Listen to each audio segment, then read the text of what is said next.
Rocket and mortar fire from Gaza continues. This man was injured in a hit on southern Israel. Police say damage to property was slight.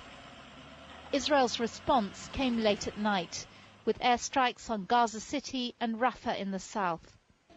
Earlier at the weekly cabinet meeting, the Prime Minister, Ehud Olmert, had warned that the army's response would be disproportionate.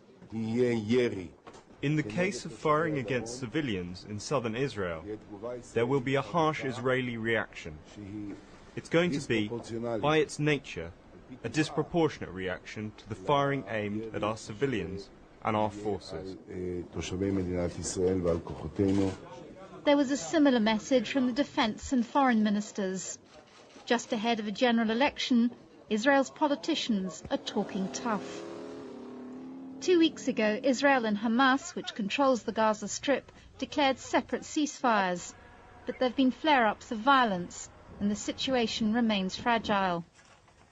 Hamas says Israel must open Gaza's borders before any long-term truce can be agreed.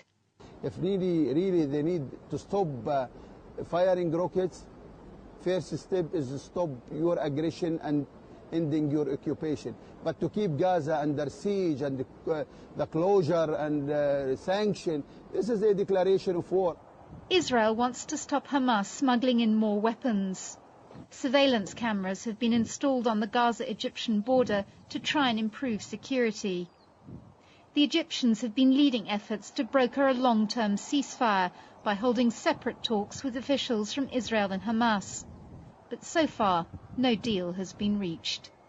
Bethany Bell, BBC News, Jerusalem.